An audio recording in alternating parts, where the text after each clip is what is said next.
All right, welcome back, Hilbert students. Today we're going to talk about the American Revolution.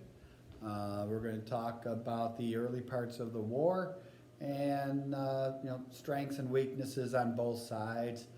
We'll get into a couple battles as well. So, American Revolution, war fought for the colonies' independence from England. So it's the colonists versus England. We've already talked about all the taxes and laws. We talked about Lexington and Concord. We talked about the Declaration of Independence, and now it's come to war. So let's go ahead and take a look at that.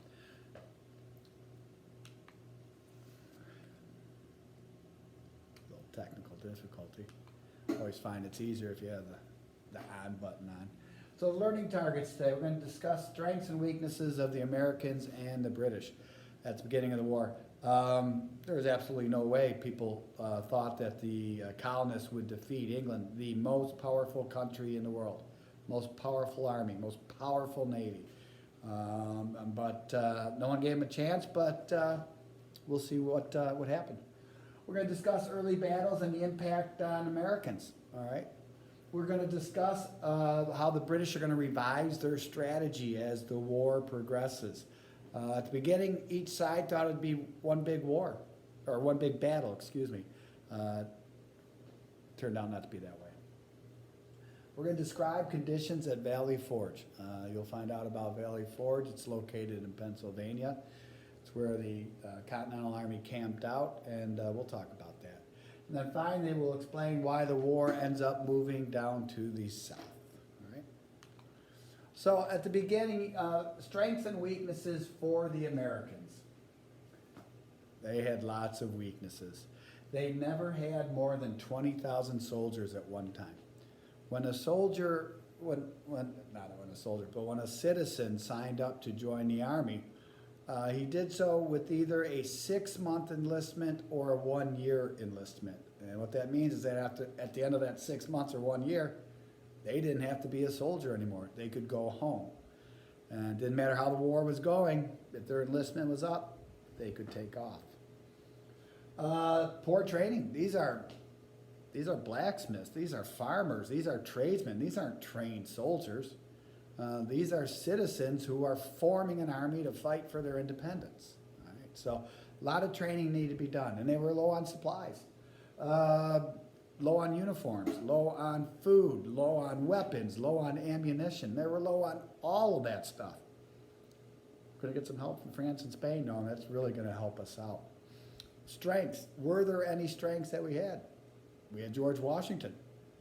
George Washington is going to win the battles of Trenton and Princeton with his mind, with his military mind. We'll take a look at that. But George Washington's leadership was definitely an advantage for us. We're going to get help from France and Spain. I mentioned that, and the help we don't win this war without France's help, and so we'll discuss that. And it was a cause that the colonists could believe in. They wanted their independence.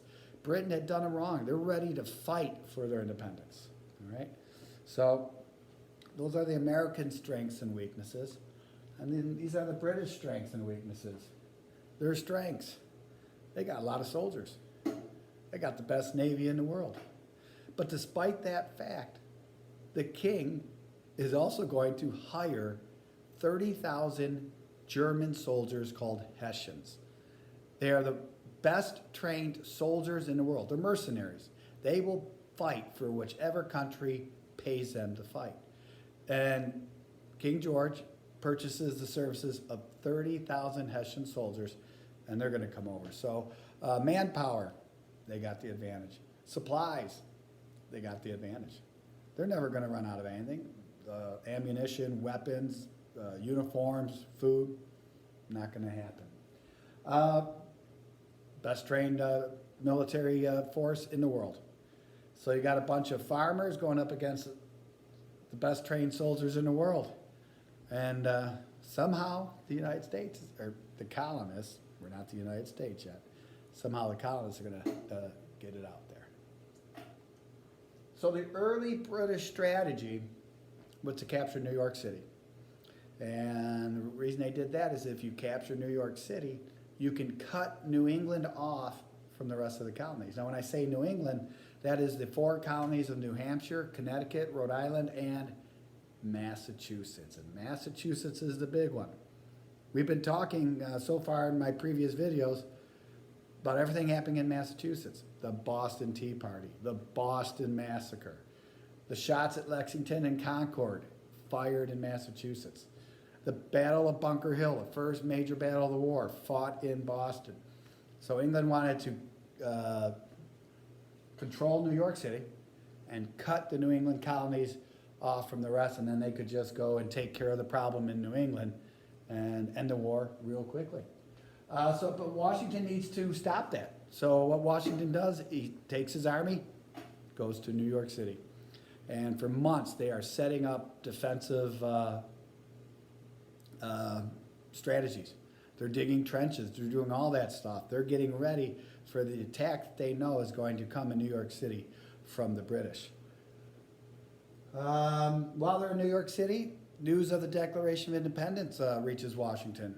And the men in the army are very excited because now it shows that all 13 colonies are united in their fight against Britain for this independence. All right, and that was pretty important. So Washington had the Declaration of Independence read to his men. The role of African Americans in the war.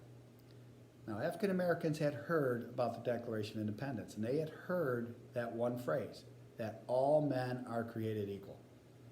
And so now they're wondering, well, when if the colonists win their independence, am I going to be free? And it's a valid question. And so a lot of African Americans wanted to fight in the war. Washington would not allow them at the beginning. He did not want a whole bunch of runaway slaves running to join the army and then causing a problem for all the farms and all the work that needed to be done. Well, Britain saw what was happening and they said, hey, if you're a slave and you fight for us after we defeat the colonists, we're going to free you. Did some escaped slaves fight for the British? Yes, they did. When Washington saw what the British were doing, he said, okay. African Americans can now fight for us. And they do. As a matter of fact, about 15% of the soldiers that fought in the American Revolution were African American. So the Battle of New York, also called the Battle of, it's called the Battle of Long Island, also called the Battle of Brooklyn, finally takes place. And in a previous video, I had talked about how the British had been surrounded in Boston, and the only way out was by boat, and they escaped by boat. 9,000 British soldiers, 1,100 loyalists, all escaped Boston by boat, went to Halifax, Nova Scotia. And I said at the time that those troops would be back, and here they come. They're going to come. 9,000 soldiers are coming back from Nova Scotia, and they're coming to New York, and they're getting ready to fight in the first major battle after the Declaration of Independence, the Battle of Long Island. And the British are going to outnumber the colonial army by a lot, and it's really not even close. Washington is forced to retreat, and the British are going to chase him through New Jersey, and they're going to chase him into Pennsylvania, and things are not looking too good for the American troops at this time. So, it's wintertime, and a lot of European wars, when it was wintertime, both sides took the war off and waited for better weather. So the British, they're all in camp, and they're thinking that we'll fight again in spring. But Washington's desperate. The Americans are desperate. What's going on is those enlistments that I was mentioning to you, they were going to end on December 31st. At the beginning of the new year, a lot of the enlistments were going to be up, and these men could go back home. And there weren't a lot of people enlisting at that time to join the army. Okay, things weren't going well for us. So morale is down, enlistments are getting ready to end, and so you got people who are thinking, well, you know what, something needs to happen. We need a victory. And so Washington is going to do something about that at a place called Trenton. And Trenton is in New Jersey.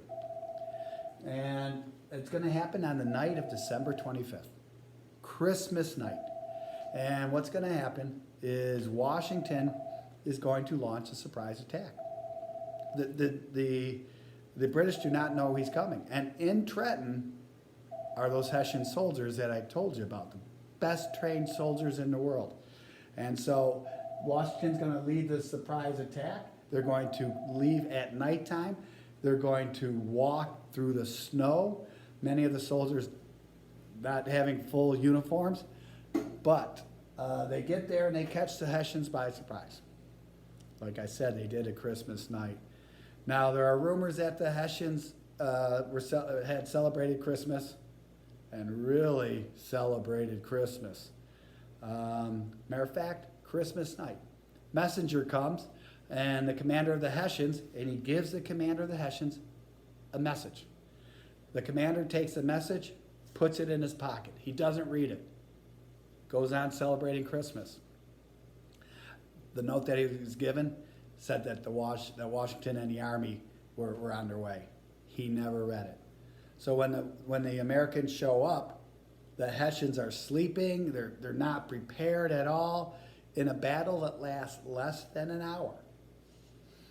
The Americans will kill 22 and wound 83 Hessians, but between 800 and 900 of them will be taken prisoner. 400 of them escape. This was a huge victory for the Americans against some of the best trained soldiers in the world. American casualties, 2 killed, 5 wounded. Those 2 that died, they died of exposure to the cold. They froze to death, all right? That's how cold it was, and that's how desperate Washington was for that victory. So now, you've got the British who are going to chase the Americans around for the next week. They're mad. We made the British mad.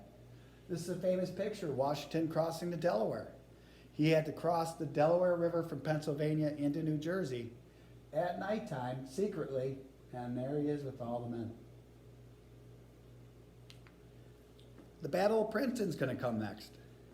The British are chasing Washington around New Jersey. This is a week after Trenton. And what's going to happen is the British are going to catch up to the Americans.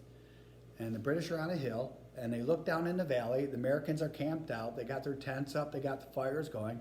And the British say, well, we'll attack in the morning. At nighttime, President Washington leaves the tents up. He leaves the fires burning. And he and his men quietly leave camp, come around the rear of the British Army, and attack. They just won their second victory. So it's wintertime, the morale is low, enlistments are getting ready to end, and we needed some victories.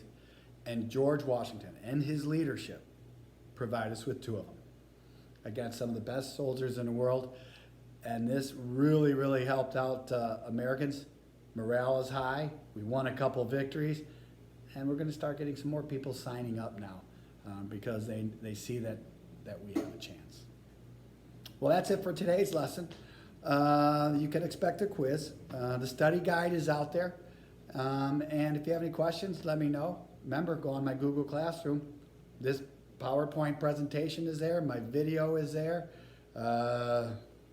Anything you need help with, just let me know. Thanks.